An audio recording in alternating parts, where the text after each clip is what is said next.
rythme. La semaine dernière, on a parlé de la louange ensemble. J'ai écouté l'exposé, j'ai beaucoup aimé ça. Et cette semaine, on va donner suite à ça. Notre série « Retrouver le rythme », bien, c'est l'occasion pour nous d'essayer de reprendre des rythmes de vie normaux. La crise sanitaire a profondément troublé tout le monde.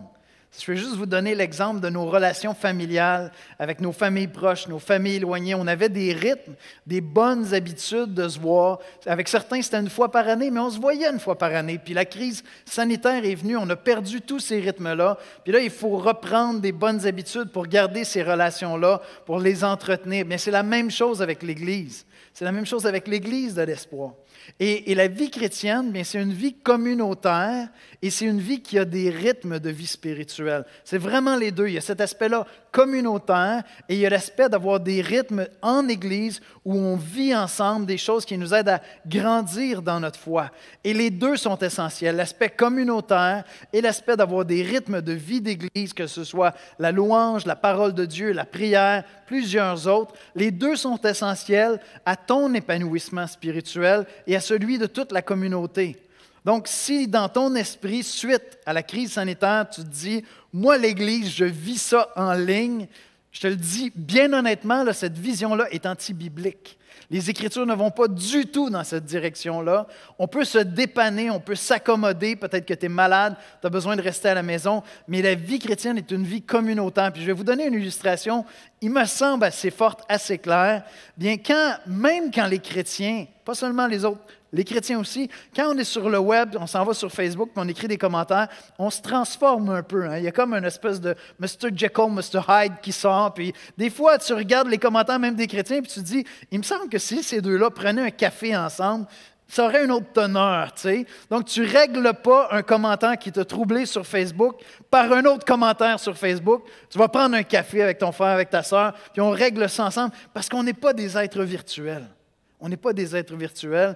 Une des choses les plus belles de toute la Bible, c'est que Dieu n'est pas seulement demeuré un esprit, il est devenu un être humain dans la personne de son Fils. Il s'est incarné. L'Église, c'est une communauté incarnée, c'est une vie communautaire. Et donc, si tu vis l'Église à travers le web, et des fois on entend des histoires comme ça, une Église, c'est notre campus sur le web. Je suis désolé, on est complètement opposé à cette vision-là de l'Église. Pour nous, ça ne cadre pas avec les Écritures. Ça peut nous dépanner, ce n'est pas ça l'Église. L'Église, c'est une communauté qui se voit, qui se côtoie, qui peut se toucher, qui peut se parler. On peut se regarder dans les yeux les uns des autres, pleurer ensemble, rire ensemble, puis s'approcher ensemble. Amen? Amen. C'est ça l'Église, c'est ensemble. On vit ça ensemble. Et ce qu'on veut faire à travers cette série-là, c'est de voir bien les rythmes de l'Église de l'Espoir. Puis écoutez, on n'essaie pas de réinventer l'Église. La majorité des églises vont mettre l'accent sur la parole de Dieu, la louange, la prière. Donc, on va voir des choses qui sont similaires avec toutes les églises qui enseignent la parole de Dieu. Mais en même temps, vous allez découvrir à travers ça la saveur de l'espoir. Alors peut-être aussi que ça peut vous être utile si vous êtes en train d'explorer la possibilité de devenir membre de cette Église. Tout à l'heure, je donne un cours de membre cet après-midi. On a 12 personnes qui viennent dans le cours de membre. C'est génial. Alors peut-être que Dieu est en train de t'appeler à te joindre à cette congrégation. Cette série-là va t'aider à découvrir les rythmes de l'espoir à la saveur de l'espoir. Donc je pense que ça va être très, très, très utile. On va aller ensemble dans un mot de prière. Puis Danny va venir nous lire la parole de Dieu dans un passage que j'affectionne particulièrement. On va aller ensemble dans la prière. Bien, Père éternel, on est réunis en Église pour vivre ces rythmes de la spiritualité, de la foi chrétienne. Et un de ces rythmes, c'est d'aller ensemble dans ta parole, de laisser ta parole nous parler, nous interpeller, venir même nous troubler parfois, nous reprendre, nous redresser. Être capable d'adresser la parole ensemble, un envers l'autre, un auprès de l'autre, avec grâce, avec sagesse, comme le dit Paul dans ce passage, mais aborder ensemble le message de Christ. Je te demande, Seigneur, de venir nous visiter ce matin. Viens parler à nos cœurs ce matin. Tu as un message pour nous qui est pour toute la congrégation, mais que tu viens appliquer à chacune de nos vies personnelles. Et je te prie donc, Seigneur, de venir appliquer ce message à chacune de nos vies par la puissance de ton esprit. Seigneur, nous voulons t'entendre, nous voulons te voir, nous voulons t'adorer. Viens nous parler, viens nous rencontrer. C'est en Jésus-Christ que nous te prions. Amen. passage biblique de ce matin est tiré de Colossiens au chapitre 3, les versets 12 à 17 dans la nouvelle édition de Genève. Donc Colossiens 3, les versets 12 à 17. Ainsi donc, comme des élus de Dieu, saints et bien-aimés, revêtez-vous de sentiments de compassion, de bonté, d'humilité, de douceur, de patience. Supportez-vous les uns les autres, et si l'un a sujet de se plaindre de l'autre, pardonnez-vous réciproquement. De même que Christ vous a pardonné, pardonnez-vous aussi. Mais par-dessus toutes ces choses, revêtez-vous de l'amour, qui est le lien de la perfection. Et que la paix de Christ, à laquelle vous avez été appelés pour former un seul corps, règne dans vos cœurs. Et soyez reconnaissants. Que la parole de Christ demeure en vous dans toute sa richesse. Instruisez-vous et exhortez-vous les uns les autres en toute sagesse, par des psaumes, par des hymnes, par des cantiques spirituels, chantant à Dieu dans vos cœurs en vertu de la grâce. Et quoi que vous fassiez, en parole ou en œuvre, faites tout au nom du Seigneur Jésus, en rendant par lui des actions de grâce à Dieu le Père. Merci, Danny. Par Danny, pour moi, ça, c'est un de mes rythmes de la grâce, un de mes rythmes de la parole de Dieu. C'est vraiment une joie pour moi de retrouver mon frère qui vient nous lire les Écritures. C'est vraiment une grâce pour moi. Une des expressions que j'aime beaucoup, ça me touche, j'espère que je vais réussir à vous le transmettre ce matin.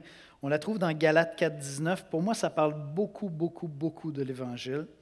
Mes enfants, pour qui j'éprouve de nouveau les douleurs de l'enfantement, jusqu'à ce que Christ soit formé en vous. Cette expression-là, jusqu'à ce que Christ soit formé en vous, je la trouve tellement belle. Je la trouve tellement inspirante. Chacun d'entre nous, on a des talents, on a des forces, des faiblesses, puis on peut apprécier certaines choses que Dieu nous a données qui font que dans certains domaines, on est peut-être plus compétent que d'autres, on est peut-être doué dans certains domaines, mais une des choses qui frappe lorsqu'on vient à Dieu, c'est qu'il y a aussi beaucoup d'aspects en nous qu'on voudrait voir transformés. Mais le langage du Nouveau Testament, c'est oui, tu vas demeurer Yannick, mais tu vas être Yannick augmenté de Christ. Tu vas être Yannick perfectionné en Jésus-Christ, jusqu'à ce que Christ soit formé en nous, jusqu'à ce que le caractère, les attitudes, la manière de voir, de réagir, de parler, la manière d'aimer de Jésus-Christ soit formé en toi. Et c'est ça le projet de Dieu dans l'Évangile. Le projet de Dieu dans l'Évangile, ce n'est pas simplement de t'assurer qu'au jugement dernier, tu vas l'échapper belle. C'est beaucoup plus que ça. Ce n'est pas simplement qu'un jour tu vas te présenter devant un Dieu juste, puis plutôt que de te faire subir la justice de Dieu pour tes péchés, non, plus que ça, tu vas être transformé. Ta transformation va être perfectionnée pour que tu ressembles parfaitement à Jésus-Christ dans son caractère. Tu vas demeurer la même personne, tu vas garder ta personnalité augmentée de Jésus-Christ. Est-ce que ça, ce n'est pas inspirant? Est-ce que ça, ce n'est pas quelque chose de beau? Est-ce que tu ne voudrais pas être quelqu'un d'aussi bien, aimable, sage, doux, ferme, pur, saint que Jésus-Christ? C'est ça mon rêve, mais ce n'est pas simplement un rêve pour moi, c'est ce que Dieu me promet dans sa parole. C'est le projet de l'Évangile pour ta vie et pour la mienne, c'est de former Christ en nous. Et la manière que Paul présente ça dans Colossiens, je retrouve un peu la même idée dans un autre langage. Dans Colossiens 3, versets 9 et 10, on lit ceci. « Ne mentez pas les uns aux autres, vous étant dépouillés du vieil homme et de ses œuvres, et ayant revêtu l'homme nouveau, qui se renouvelle dans la connaissance selon l'image de celui qui l'a créé. » Cet homme nouveau-là, c'est toi plus Christ. C'est moi plus Christ. C'est ça, cet homme nouveau. Cet homme nouveau, c'est toi avec Christ. Son caractère, sa pensée, ses désirs, ses sentiments formés en toi par la puissance de l'Évangile, par l'œuvre de Jésus-Christ. Et donc, si tu veux connaître l'Église de l'Espoir, bien notre vision à l'Église de l'Espoir, c'est de devenir ou d'être une Église qui est émerveillée par l'Évangile de Jésus-Christ.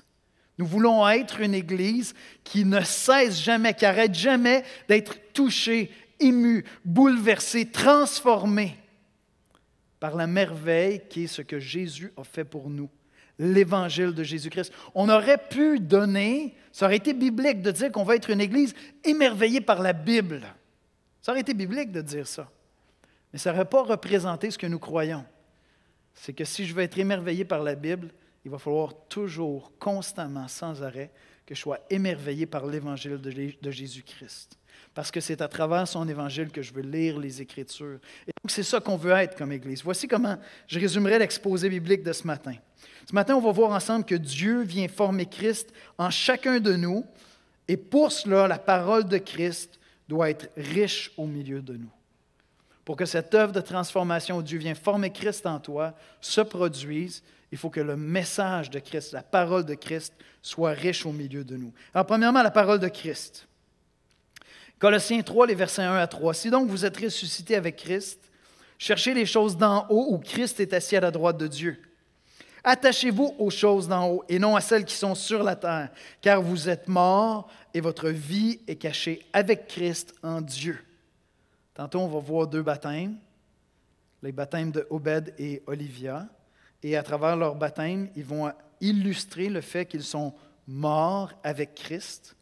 Leur ancienne vie sans Christ est terminée et ils sont ressuscités dans une vie nouvelle en Jésus-Christ. Et ça, c'est le projet de Dieu pour nos vies. Et cela passe par le message de Christ qui habite richement au milieu de nous. Regardez le verset 16. Que la parole de Christ demeure en vous dans toute sa richesse. Instruisez-vous et exhortez-vous les uns les autres en toute sagesse par des psaumes, des hymnes, des cantiques spirituels, chantant à Dieu dans vos cœurs en vertu de la grâce. C'est un passage qui a été cité par le pasteur Michel la semaine dernière. Vous allez voir le lien très fort entre la louange et la parole qui habite au milieu de nous. Que la parole de Christ demeure en vous dans toute sa richesse. Alors, de quoi on parle lorsque Paul nous dit que la parole de Christ, que le message de Christ, de quoi il est question? Je ne sais pas si vous avez déjà vu des Bibles dans lesquelles toutes les citations, les paroles de Jésus sont en rouge. Vous avez déjà vu ça? C'est assez spécial. C'est comme si, lorsque tu as les citations de Jésus, ce texte-là demanderait particulièrement notre attention. On pourrait mettre ici sur les murs comme décoration juste les citations de Jésus en rouge. Ça serait une très, très, très, très grave erreur. Parce que ce n'est pas ça la parole de Christ. La parole de Christ, comme on va le voir, c'est toute la Bible. Toute la Bible est la parole de Christ. Toute la Bible est le message de Christ. Parce que toutes les Saintes Écritures nous parlent de Jésus-Christ. Annonçaient sa venue, expliquent sa venue, nous font grandir en lui. Mais de quoi il est question lorsqu'il est question du message de Jésus-Christ? C'est intéressant, Paul ne dit pas ici, il dit pas que la Bible habite richement en vous. Il dit que le message de Christ habite richement en vous. Puis pourtant, il sous-entend toutes les Écritures. Mais il est en train de nous dire que la clé pour comprendre toute la Bible, c'est le message de Christ. La clé pour comprendre toute la vie chrétienne, c'est l'Évangile de Jésus-Christ. Ce qu'on veut avoir constamment à l'esprit, ici dans cette Église, c'est le message de Jésus-Christ. J'aime bien comment Richard Mellick le dit. Il dit, en anglais puis en français, « The word of Christ was the focus of the congregation ». La parole de Christ était le point focal de la congrégation. L'Église, au début, étudiait toute la Bible. En fait, ils étudiaient l'Ancien Testament, le Nouveau Testament allait venir au début, mais ils étudiaient toute la Bible. Puis pourtant, la clé pour comprendre toutes les Écritures, pour comprendre la vie chrétienne, pour comprendre l'Église, pour vivre l'Église ensemble, c'était constamment l'Évangile de Jésus-Christ. C'était le point focal. Et à l'Église de l'Espoir, lorsqu'on pense à la parole, lorsqu'on pense à la Bible, notre point focal pour comprendre, lire, étudier, vivre ensemble la Bible, c'est l'Évangile de Jésus-Christ. Constamment, nous voulons revenir à l'Évangile de Jésus-Christ. Parce que c'est ce message-là qui nous permet de comprendre la Bible et de comprendre tout. Tu peux être un expert de la Bible, si tu n'as pas compris l'Évangile, tu n'as pas compris la Bible. En fait, il y avait des experts de la Bible à l'époque de Jésus qui pouvaient citer tout l'Ancien Testament par cœur. Puis quand ils ont rencontré Jésus, il a dit non, il n'y a pas question de lui dans l'Ancien Testament. Je connais l'Ancien Testament par cœur, je connais tous les prophètes, je connais tout ça par cœur. Lui, la Bible, non, on le crucifie. Tu peux connaître toute la Bible par cœur, si tu ne comprends pas le message de Jésus-Christ, tu ne comprendras jamais vraiment les Écritures. Amen? Tu ne peux pas comprendre les Écritures sans Christ. Et c'est quoi la bonne nouvelle? C'est quoi le message de Jésus-Christ? Bien, l'essentiel de son message. L'Évangile est une bonne nouvelle Et c'est la bonne nouvelle que Dieu le Père n'a pas abandonné les hommes. Aujourd'hui, on entend des mauvaises nouvelles quand vous ouvrez la télé. Il nous est dit que Dieu a abandonné les hommes. Dieu a abandonné la terre. On a maintenant des doomsday prophets, des prophètes de malheur, constamment qui nous disent « Non, non, c'est la fin du monde, c'est la fin du monde. » Et les chrétiens savent que si c'est la fin du monde, c'est juste le début des nouveaux cieux, d'une nouvelle terre. Parce que Dieu n'a pas abandonné les hommes, Dieu n'a pas abandonné la terre. Ça, c'est l'Évangile. Dieu n'a pas abandonné les hommes, Dieu n'a pas abandonné la terre. Cette bonne nouvelle, c'est aussi que tous les hommes sont malades. C'est une bonne nouvelle. Tous les hommes sont malades. Il n'y a personne qui est au-dessus des autres selon les Écritures. Personne ne peut dire, moi je suis quelqu'un de bien, je vais gérer la terre, je vais gérer les hommes, puis vous qui êtes moins bien, vous allez m'écouter. Vous savez, il y a des gens qui se tournent vers des sauveurs sur la terre. C'est la fin du monde, on a besoin d'une élite qui va nous diriger. Eux vont nous sauver. Qu'est-ce que les Écritures disent? Malheur à l'homme qui se confie dans l'homme. Parce qu'on est tous malades, toute la gang. Cette bonne nouvelle, c'est que tous les hommes sont malades d'une maladie que nous ne pouvons guérir nous-mêmes, c'est celle du péché. Nous sommes tous pécheurs, quelle que soit ta croyance, ta religion, ta philosophie de vie. Jésus-Christ nous a révélé que nous sommes tous brisés. Chacun d'entre nous, on est tous brisés, brisés par le péché. Et il n'y a pas d'élite qui est supérieure à ça. On est tous brisés par le péché. Corrompus dans notre nature profonde, nous sommes tous disposés au mal. On peut tous faire des belles choses, mais en même temps, on est tous capables des pires atrocités ou de choses vraiment ignobles. Et cette bonne nouvelle, c'est aussi que Dieu ne nous a pas abandonnés là-dedans. Mais il a envoyé son Fils, Jésus-Christ, afin que celui-ci vienne nous guérir en nous couvrant de sa grâce. Il vient nous guérir de cette maladie du péché en nous couvrant de sa grâce. En venant nous faire grâce par sa mort sur la croix, son sacrifice rend possible ta guérison, ton pardon, le mien, que la grâce de Dieu soit appliquée sur ta vie. C'est la venue de Jésus-Christ qui permet ça. Et la bonne nouvelle, c'est aussi que tous ceux à qui il a donné la grâce de croire, de recevoir par le fait même le pardon de Dieu, il a accordé aussi la grâce de faire partie de la communauté de la grâce. L'Église, c'est une communauté de grâce. On est des graciés. Il n'y a personne ici qui est meilleur que les autres. Tout le monde est pécheur. On est tous déchus, on est tous corrompus, on est tous disposés au mal d'une manière ou d'une autre, de manière différente. Mais graciés en Jésus-Christ, nous formons une communauté nouvelle. C'est aussi ça la bonne nouvelle. C'est non seulement que Dieu ne nous a pas abandonnés individuellement, mais il nous a donné une famille en son Fils, Jésus-Christ. Nous sommes la communauté des graciés.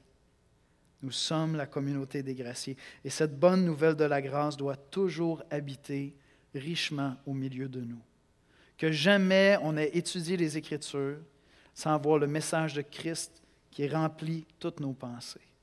Que jamais je vienne m'asseoir avec toi ou que tu viennes t'asseoir avec moi pour dire, Yannick, il faut qu'on règle quelque chose ensemble, sans commencer par placer au milieu de nous l'Évangile de Jésus-Christ. Si je t'offense, en fait, si tu restes assez longtemps à l'Église ici, il y a un moment où je vais t'offenser, c'est certain, parce que je fais plein de gaffes. Puis toi, tu vas le faire aussi, puis tu vas offenser d'autres personnes. Puis que Dieu nous accorde la grâce de toujours garder au milieu de nous le message de Christ. Et donc, lorsqu'on va s'asseoir ensemble, avant que tu viennes faire ton plaidoyer pour me dire comment je t'ai offensé, on va commencer par se rappeler ensemble de l'Évangile de la grâce. Puis ensuite de ça, tu vas me dire comment je t'ai offensé. Puis on va se rappeler encore de l'Évangile de la grâce. Puis je vais te demander pardon à cause de l'Évangile de la grâce. Vois-tu, toujours le message de Christ doit habiter richement au milieu de nous. Amen?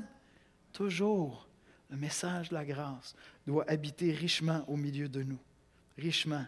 Richard Melick dit ceci aussi, il dit « La communauté, en parlant de l'Église de l'époque, devait toujours garder à l'esprit la raison de son existence en se concentrant constamment, en se rappelant constamment que le message de l'Évangile et ses implications, ce qu'elles avaient pour la congrégation. » Maintenant, toute la Bible est aussi le message de Christ. Donc, dans un sens, le message de Christ, c'est quelque chose de très simple. Jésus, sa personne, ce qu'il est venu faire en s'incarnant, en mourant sur la croix, en ressuscitant d'entre les morts. Mais d'une autre manière très, très riche, toute la Bible est le message de Christ. Parce que toutes les Écritures parlent de Jésus-Christ. Jésus, après sa résurrection, a enseigné à ses disciples. Il leur a montré combien il était question de lui à travers la loi, c'est-à-dire les 5 premiers livres de la Bible, à travers les prophètes, à travers les psaumes. Parce que étudier la Bible sans connaître Christ, c'est tordre les Écritures. Une fois que j'ai saisi l'Évangile, je peux aller lire la Genèse et je comprends pourquoi Dieu a créé les hommes à son image. Une fois que j'ai compris l'Évangile, je peux aller voir qu'est-ce qui se passe, pourquoi est-ce qu'ils tombent, pourquoi est-ce que Dieu permet même qu'ils se rebellent. Je peux comprendre par quels moyens ils vont être sauvés. Une fois que j'ai compris l'Évangile, je peux aller voir l'histoire d'Israël et comprendre comment ça se fait que Dieu leur donne une loi parfaite puis que finalement ce soit un gâchis constant. Mais je peux aussi comprendre la grâce parce que jamais Dieu ne pulvérise son peuple. Dieu est constamment gracieux. Et donc, la grâce est déjà là présente dans tout l'Ancien Testament. Puis au fur et à mesure que j'avance à travers l'Ancien Testament, je rencontre dans les prophètes la promesse d'un jour qui viendrait où Dieu donnerait un cœur nouveau à son peuple. Non seulement une loi pure et parfaite, mais un cœur nouveau dans lequel serait inscrit cette loi à l'intérieur du cœur par la puissance de l'Esprit Saint. Puis j'arrive au Nouveau Testament. Alors voyez-vous, toutes les Écritures sont le message de Christ. Mais je ne veux jamais lire les Écritures sans avoir à l'esprit le message de Christ. Et c'est comme ça qu'on veut étudier la parole à l'espoir. On pourrait dire aussi qu'on est une Église centrée sur l'Évangile de Jésus-Christ. Ça reviendrait exactement au même à ce que je dis depuis 10 minutes. On est une Église centrée sur l'Évangile de Jésus-Christ et notre rapport aux Écritures est éclairé par l'œuvre de Jésus-Christ, par sa personne et son œuvre. Maintenant, Paul dit que la parole de Christ habite richement en vous. Qu'est-ce qu'il veut dire par qu'elle habite? De quoi il parle? Est-ce qu'il est en train de parler simplement de mémoriser toutes les Écritures, peut-être?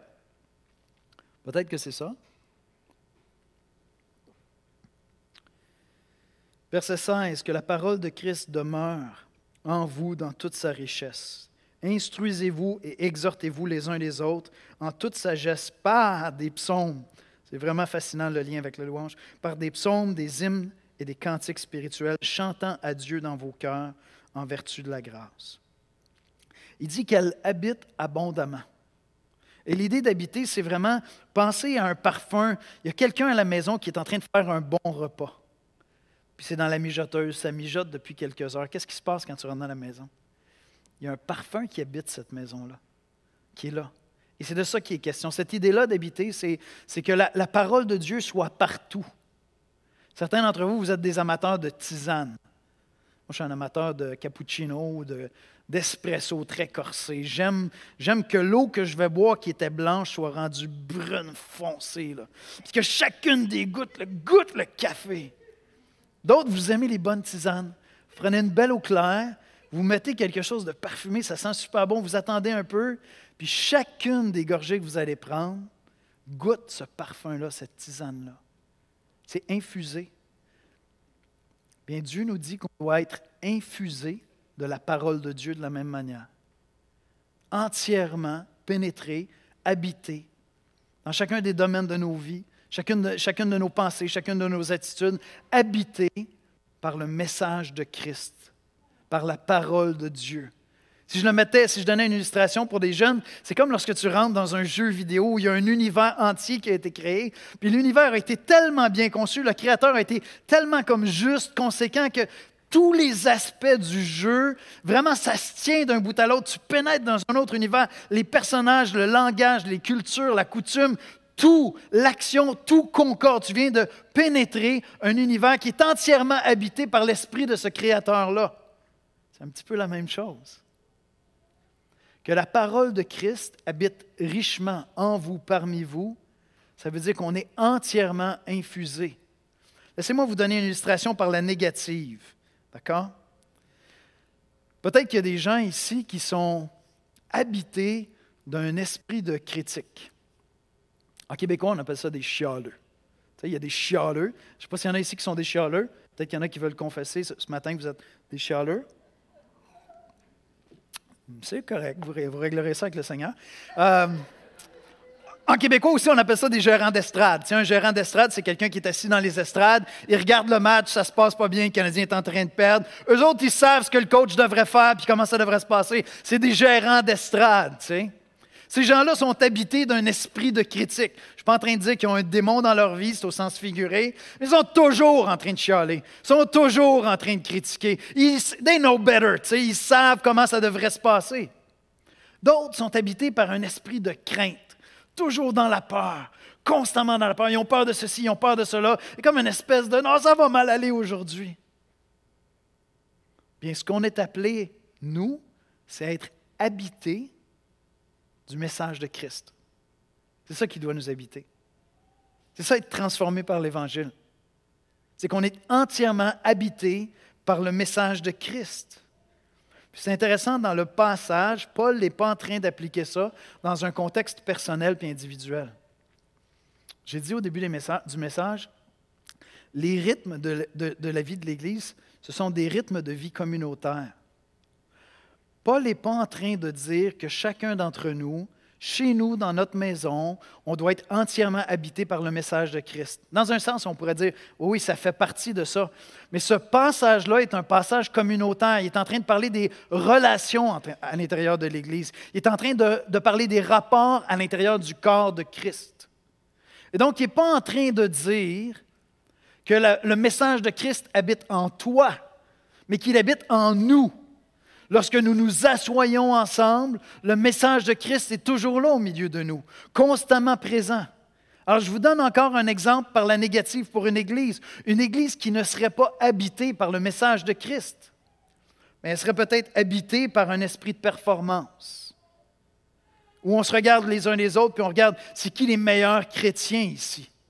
Que Dieu nous garde de ça, mais qu'il nous donne d'être habités par le message de Christ. On regarde toujours nos frères et sœurs avec un regard de grâce. Toujours. Parce qu'on ne veut pas être habité par un esprit de performance, on veut être habité par le message de Christ. Ou ça pourrait être encore une Église qui est habitée par une tiédeur spirituelle, une absence d'une louange profonde. Le pasteur Michel nous parlait la semaine dernière de louange. On veut être une Église qui est émerveillée par l'Évangile. On veut être une Église qui vibre au rythme de la louange. On ne veut pas être une Église qui est tiède, puis lorsqu'on entend parler du message de Jésus, c'est comme « Mais écoute, je le sais, qui est mort pour moi. As-tu quelque chose d'autre à me raconter cette semaine? » Chaque semaine à l'Église de l'Espoir, on est pâmé devant Jésus. On peut-tu passer à autre chose? Tu essaieras ça avec ta femme. Tu sais, le jour des noces, c'était vraiment hot, tu étais super belle. On peut-tu changer le décor? Non. Non. C'est toujours la plus belle, je te garantis. Ça va faire 29 ans, hein? C'est le remède. Toujours la plus belle. Retiens ça. Il y en a qui se préparent au mariage, retiens ça. Toujours la plus belle. Puis dans tes yeux, là, il faut qu'il y ait un esprit de louange qui soit là quand tu le dis. C'est vrai. C'est vrai, c'est biblique. Une Église qui est devenue tiède, c'est une Église qui a perdu le message de Christ dans sa louange, qui n'est plus émerveillée par l'Évangile de Jésus-Christ. Oh, que Dieu nous garde de ça. Ou une Église qui n'est pas habitée par la foi. Une Église qui vit au rythme des inquiétudes de la société. Les hommes sont inquiets. Les hommes sont troublés. C'est ça le climat. Tu écoutes les nouvelles, tu t'en vas n'importe où, tu vas à l'école. Écoute, c'est difficile. On est parti pour une mauvaise run. Bien, je comprends. Mais en même temps, notre espérance à nous est en Jésus-Christ, dans les nouveaux cieux, la nouvelle terre. On est des itinérants ici. On est en voyage. On est de passage ici.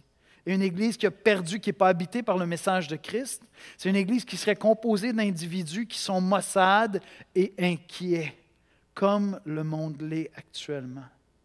Je veux être lucide et faire ma part pour aider l'environnement, mais ça ne m'empêche pas d'être rempli de joie et d'espérance, parce que mon espérance est en Christ, pas dans la vie sur cette terre. Alors, on est appelé comme Église à être habité par le message de Christ. Et pas simplement individuellement, mais ensemble. Donc, on vit ces rythmes-là concrètement ensemble en Église. Chaque année, à l'Église de l'Espoir, on vous offre de lire la Bible ensemble. Chaque année. On veut lire les Écritures ensemble, échanger, groupe Facebook, peu importe. Le dimanche matin, on vient et on a des exposés qui sont dans les Écritures. Et ce moment-là, il est sacré. C'est sacré d'être là en Église, de vivre ça ensemble. Tu peux suivre des prédicateurs sur Internet, tu peux lire de bons livres chrétiens, mais nous vivons ensemble ce message-là dans la parole. Et pendant le reste de la semaine, l'Église discute ensemble, je m'excuse, du message de la parole. Parce que Dieu nous parle ensemble. On ouvre les Écritures ensemble. On les discute. Ouais, Yannick a apporté ça, ou le prédicateur a apporté ça. Comment est-ce qu'on applique ça? Comment est-ce qu'on vit ça? On le discute dans nos groupes connexion, on le discute en famille, on le discute avec des amis, on le discute dans un ministère où on sert ensemble. On vit le rythme de la parole ensemble. Tu te joins à un groupe connexion pour vivre ensemble la parole de Christ, le message de Christ. Tu es dans un quad, dans une triade de formation de disciples pour vivre ensemble la parole de Christ. Et ensemble, on va dans la louange. C'est vraiment fascinant. Ce passage-là nous dit qu'on s'instruit et qu'on s'exhorte par la louange. Gardez ça en tête, parce qu'on va aller voir concrètement qu'est-ce que ça veut dire l'instruction puis l'exhortation. Mais le contexte, c'est la louange. Si dans ta tête, la louange, c'est juste un moment où tu vis une émotion avec Dieu, qui est définitivement une grande partie de la louange, c'est beaucoup plus que ça. Non seulement tes émotions sont appelées à vibrer et à être excitées par Dieu, mais tu es excité par la beauté de Dieu, par la beauté de Christ, parce que tu es instruit dans la louange. Dimanche après dimanche, quand le pasteur Michel nous conduit dans la louange, il nous instruit. Il nous instruit dans le message de Christ. Donc, concrètement, qu'est-ce qu'il nous dit, Paul? Paul nous parle d'instruction puis d'exhortation. Si vous voulez, on peut mettre ça super simple. Il nous dit que la parole de Christ, le message de Christ doit nous former puis nous déformer.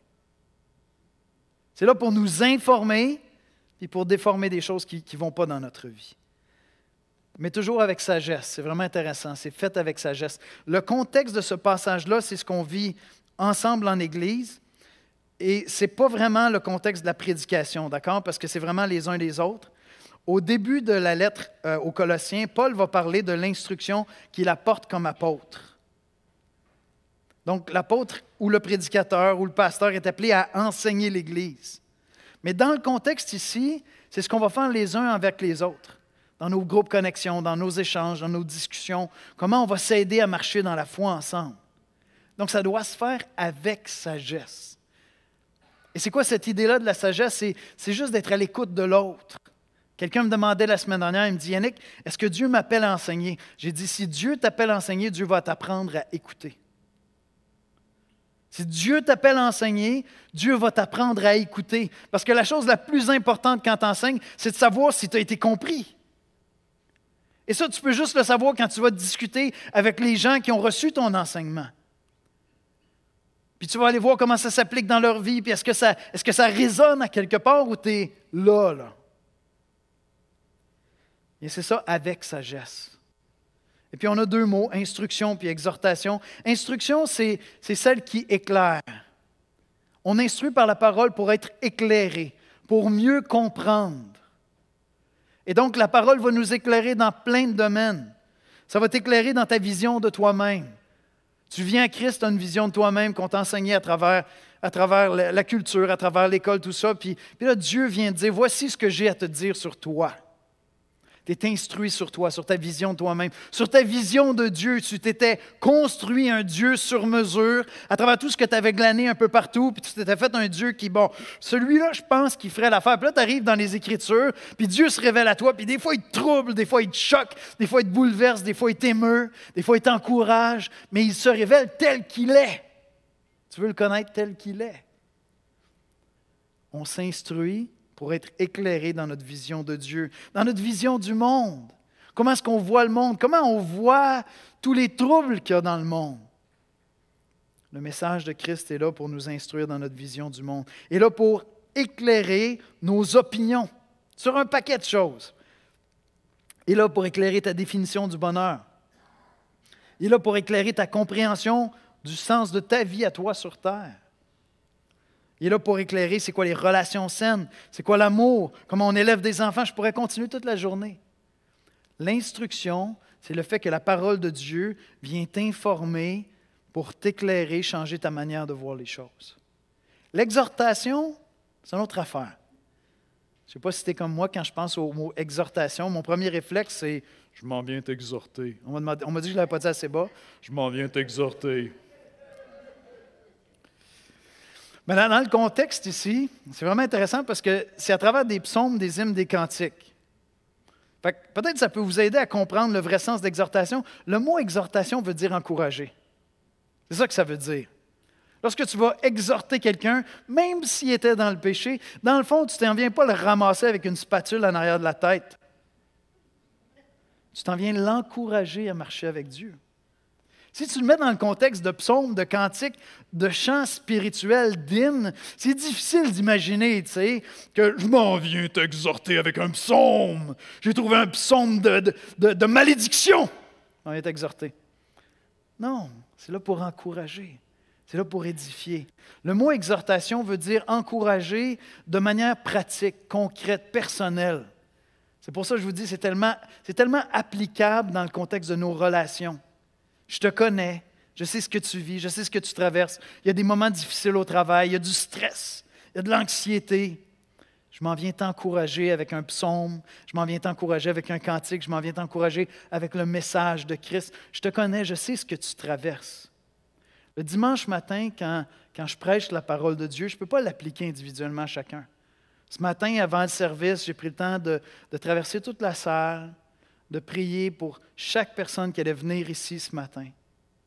Puis dire, Seigneur, moi, je ne peux pas appliquer la parole personnellement, individuellement à chacun. J'ai besoin que ton esprit vienne nous visiter, que toi, tu viennes appliquer la parole dans nos cœurs.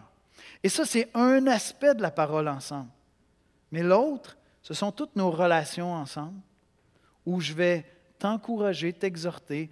Tu vas le faire avec un frère, vous allez le faire entre vous, et tu vas aller encourager une sœur de manière très personnelle, de manière très juste, parce que tu sais ce qu'elle traverse et tu veux l'encourager, tu veux l'édifier, tu veux la relever, c'est ça que tu veux faire. Et si on vit le message de Christ à l'espoir, en ayant toujours l'Évangile au centre, notre rapport à la Bible passe toujours par l'Évangile. Ce que ça va donner ensemble dans nos rapports les uns avec les autres, ça va être quelque chose de gracieux. On va percevoir de l'humilité. Je vais demander aux musiciens de venir me rejoindre. Je l'ai dit souvent à l'Église ici, puis je le répète. Si à un moment, vous avez l'impression que les pasteurs de l'Église, les anciens de l'Église ici, vous ne percevez pas que nous, on se voit comme vos serviteurs.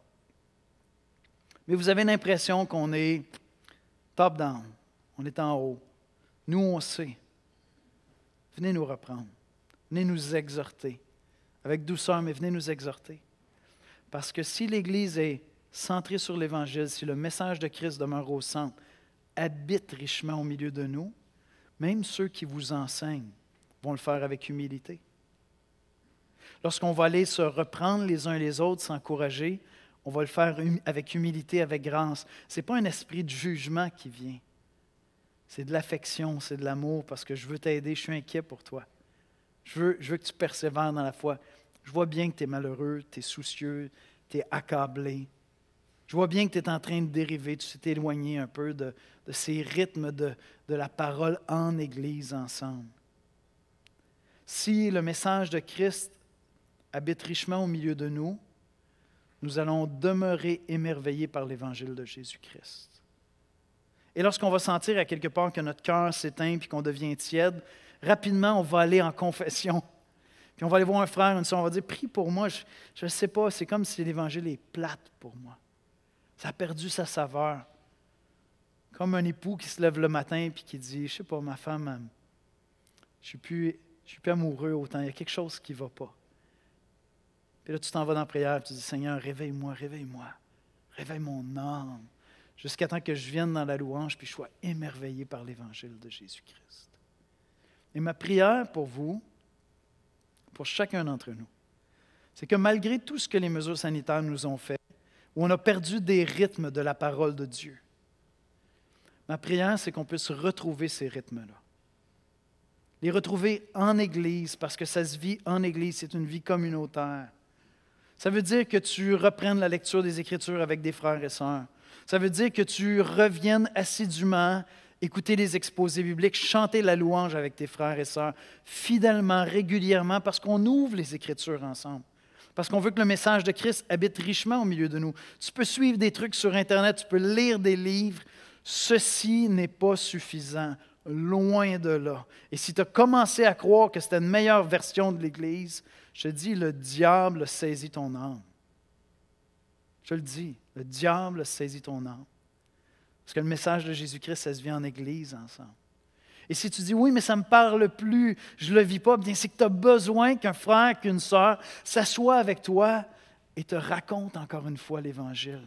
Ou simplement aille dans la louange avec toi, chante des cantiques avec toi pendant une demi-heure, pendant 1 heure, pendant 2 heures avec toi, pour que ton cœur soit à nouveau émerveillé par l'Évangile de Jésus-Christ. On va prier ensemble. Seigneur Jésus, tu es merveilleux. Seigneur, tu es le cœur de toute la Bible. Tu es le point focal de toute la révélation divine. Autrefois, le Père s'était fait connaître à nous par la loi et les prophètes, mais aujourd'hui, il s'est révélé à nous par son Fils Jésus-Christ. Et Seigneur, comprendre qui tu es dans toute ta beauté, dans tout ton amour, dans toute ta sainteté, dans toute ta grâce, dans toute ta majesté, ce que tu as fait en mourant sur la croix pour nos péchés, en ressuscitant d'entre les morts, en envoyant ton Esprit Saint, Seigneur, en nous. Voilà le message que nous voulons garder au centre de notre vie d'Église, Seigneur. Que l'espoir porte cette saveur de l'Évangile constamment lorsque nous parlons de la Bible, lorsque nous ouvrons la parole de Christ, que nous portions ce message-là, qu'il nous habite, Seigneur. Que lorsque nous prenons un temps ensemble, avant toute chose, l'Évangile soit celui qui nous réunit. Qu'avant d'aller vers un frère, une sœur pour lui dire « Écoute, je suis pas bien quand tu fais ça », l'Évangile soit présent. Avant de s'éloigner d'un frère ou d'une sœur, que l'Évangile revienne pour nous ramener ensemble. Et que ceux qui se sont éloignés, qui ont perdu le rythme, qui ont perdu le beat, puissent le retrouver par la puissance de l'Évangile. Et j'aimerais te prier, Seigneur. Je te prie, Seigneur Jésus. Si quelques personnes écoutent ce message ce matin et n'ont pas encore été saisies par la grâce, n'a pas encore expérimenté cette grâce extraordinaire de croire en Jésus-Christ, viens saisir son âme ce matin. Viens, toi, te faire connaître à lui et à elle. Moi, je ne peux pas le faire, c'est toi qui dois faire ce miracle-là. Viens lui parler par ce temps de louange. Viens lui parler à travers les témoignages d'Obed et d'Olivia, Seigneur. Viens leur parler à travers ces moments de baptême, Seigneur. Seigneur, nous venons t'adorer, te célébrer, t'élever par nos louanges, être émerveillés par toi, Jésus-Christ. Et c'est en ton précieux nom que nous prions. Amen. Amen.